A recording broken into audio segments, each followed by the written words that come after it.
थे कि that which sustains everything that is called dharma, to know your self. आप शास्त्रों को पढ़ा नहीं है, शास्त्रों का मुंह तक नहीं देखा है, लेकिन रामायण से, रामचरितमानस से, भगवत गीता से और उपनिषदों से कोई ऐसा वर्ड उठाकर ले आते हैं और उस पर डिबेट चलता है, डिबेट, दुनिया भर का डिबेट करते हैं लोग। अनुभव नहीं है, एक्सपीरियंस नहीं है, स्टडी नहीं है, फिर भी डिबेट चल रहा है। देश में सनातन धर्म पर चर्चा हो रही है।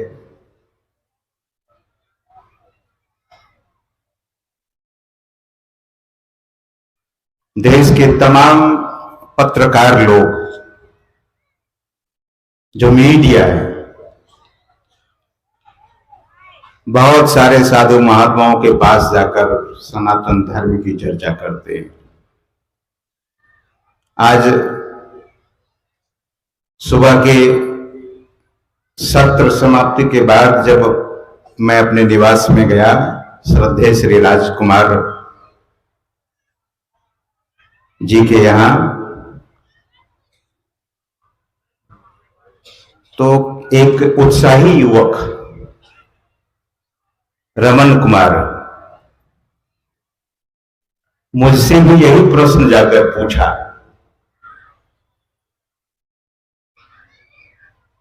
वे भी मीडिया का काम करते हैं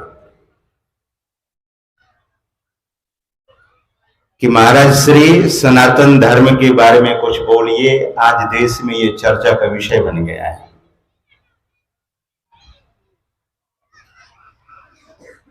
दो शब्द सुनकर लोग कंफ्यूज होते हैं, भ्रमित होते हैं, धर्म और अध्यात्म।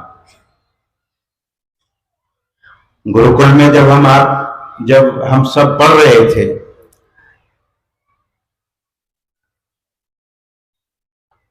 दक्षिण भारत में कोयम्बटूर में आर्ष विद्या गुरुकुलम,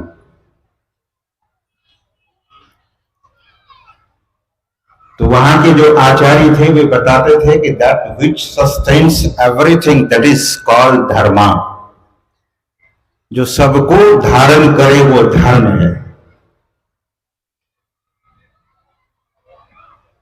और अध्यात्म क्या है? टू नो योर सेल्फ, आप अपने को जानिए। अधि आत्म शब्द है, अधि धन आत्म।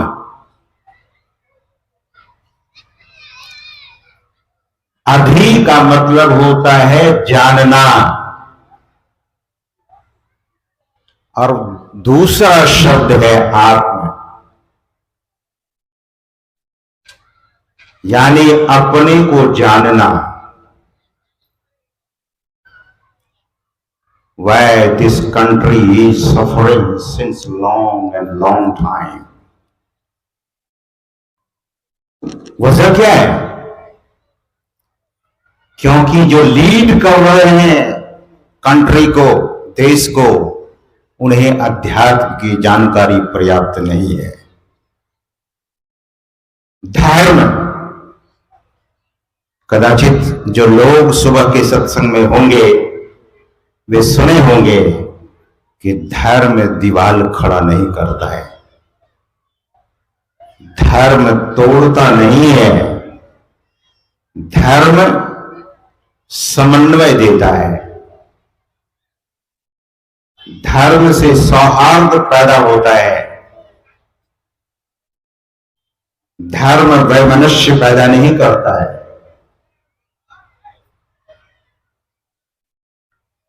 और धर्म की कोई व्याख्या हो सकती है? किसी संत से पूछिए। गोस्वामी तुलसीदास जी महाराज कहते हैं कि धर्म न दूसर सत्य समाना। सत्य की मांग है हर व्यक्ति के भीतर। समाज में सत्यता का अभाव हो रहा है। There is demanding for the truth. सबके भीतर में सत्य की मांग है, सब लोग सत्य चाहते हैं। व्यवहार कैसा हो, झूठा या सत्य? सद्व्यवहार हो। We must be very behavior. हम सद्व्यवहार करें, दुर्व्यवहार न करें। सज्जनों, ध्यान से सुनिएगा, यहां कोई लेक्चरबाजी नहीं हो रही है। यहां गुरु और शिष्य के संवाद को सुनाया जा रहा है। This knowledge is traditional knowledge. वैसे भारत पर गर्व तो लोग करते हैं, कुछ ही लोग। परंपरा देने वाले वे ऋषि जो हिमालय के कंदराओं में, गुफाओं में अपने शरीर को गला दिया, समाज के लिए अपने शरीर की परवाह नहीं की, अपने सुख की परवाह नहीं की, अपनी सुविधाओं की परवाह उसने नहीं की। कहने के लिए लोग कहते हैं कि ये देश कृषि प्रधान देश है, यह देश ऋषि प्रधान देश है। लेकिन ऋषियों का सम्मान होना चाहिए। सद्व्यवहार, मधुर व्यवहार, मधुर वाणी यदि आ जाए, परिवार में मधुरता से बर्ताव लोग करने लगे। आज इस देश के परिवार उजड़ रहे हैं, तलाक पर तलाक दिए जा रहे हैं। कैसी विषमताएं हो गई है देश में। वजह क्या है? वजह यही है कि अध्यात्म धर्म को नहीं जानते हैं, अध्यात्म को अपनाते नहीं हैं। अध्यात्म से अगर दूर कर दिया जाए जीवन को तो बचेगा क्या? Nothing will remain in the human life. मनुष्य के जीवन में कुछ भी नहीं बचेगा। इसीलिए संत महात्मा लोग बहुत जोर देते हैं कि अध्यात्म। लेकिन अध्यात्म, how we are going to know our selves. आज सुनना लोग कम कर दिया है और बोलना अधिक कर दिया है। लोग सुनाना चाहते हैं, लेकिन परंपरा कहती है कि हम उन महापुरुषों की वाणी को सुने जिस वेद की ऋचा पर महीनों वर्षों बोला जा सकता है। आप सोच सकते हैं कि वो कोड वर्ड कितना मिस्टीरियस है। सब कुछ लिखा हुआ है शास्त्र में। भारत जब परतंत्र हुआ तो भारत के उस आविष्कार जनित पुस्तकों को, ग्रंथों को जर्मनी के लोग चोरी कर कर चले गए, पढ़ा और हवाई जहाज बना दिया। ये तो भारत में पहले ही लिखा था। दुनिया का सबसे बड़ा विश्वविद्यालय, दुनिया का सबसे बड़ा विश्वविद्यालय भारत, और भारत में बिहार की धरती पर। वैसे तो बिहार के लोगों को गर्व होना चाहिए। दुनिया में केवल 3 विश्वविद्यालय थे, चौथा विश्वविद्यालय नहीं था। मात्र 3 विश्वविद्यालय। प्रथम नालंदा विश्वविद्यालय, दूसरा विक्रमशिला विश्वविद्यालय। जो आप भागलपुर के जिले के लोग हैं, आपको यह सौभाग्य प्राप्त है कि आपके जिले में एक विश्वविद्यालय है।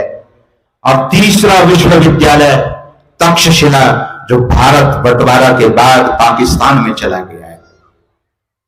सज्जनों, उस विश्वविद्यालय में सोना कैसे बनाया जाता है इसका भी सूत्र लिखा गया था, मेथड लिखा गया था। किस तरह से परिष्कृत किया जाता है सोने को, बहुत कुछ।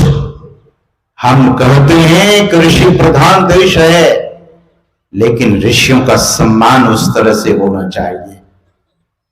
आज प्रश्न पर प्रश्न लोग खड़े करते हैं, शास्त्रों को पढ़ा नहीं है, शास्त्रों का मुंह तक नहीं देखा है, लेकिन रामायण से, रामचरितमानस से, भगवत गीता से और उपनिषदों से कोई ऐसा वर्ड उठाकर ले आते हैं और उस पर डिबेट चलता है, डिबेट, दुनिया भर का डिबेट करते हैं लोग। अनुभव नहीं है, एक्सपीरियंस नहीं है, स्टडी नहीं है, फिर भी डिबेट चल रहा है। संत महापुरुष कहते हैं कि भारत को अध्यात्म से मजबूत कर दीजिए। भारत के हर एक व्यक्ति की जिम्मेवारी है, हर एक व्यक्ति का अधिकार है। अध्यात्म अलग नहीं करता है किसी को, सबको अधिकार है। इसलिए संत सद्गुरु महर्षि मेनी परमहंस जी महाराज ने उद्घोष किया, जितने मनस्तनधारी हैं प्रभु भक्ति कर सकते सभी, अंतर व बाहर भक्ति कर घटपट हटाना चाहिए। यहां तो पर्दे में पड़े हैं, the ignorance is covered this human being. अंधकार और अज्ञान का पर्दा आच्छादित कर दिया है मनुष्य जाति को। इसीलिए छोटी छोटी वो सोच जो ईर्ष्या से बात करते हैं, द्वेष पूर्ण बात करते हैं, ऐसा नहीं होना चाहिए। सद्गुरु महाराज कहा करते थे, सद्गुरु महाराज का उद्घोष है, सभी को अध्यात्म धर्म में मिल जाना चाहिए। संत सद्गुरु महर्षि मेनी परमहंस जी महाराज भागलपुर के कुप्पा घाट उस कूप में, उस केव में 18 महीनों तक गहन साधना की और तब यह उद्घोष किया कि सबको अधिकार है। सद्गुरु महाराज ने कहा कि परमात्मा की भक्ति, ईश्वर की भक्ति करने का अधिकार मनुष्य मात्र को है, सभी को है। सबको ईश्वर की भक्ति करनी चाहिए। ईश्वर का मतलब सुप्रीम गॉड, जो ईश्वर एक है, उसी को वैदिकों ने, उसी को सनातनियों ने, उसी को अन्य धर्मों के लोगों ने अपनी अपनी भाषा में नाम अलग अलग दिया, लेकिन ईश्वर एक है, नाम अलग अलग है।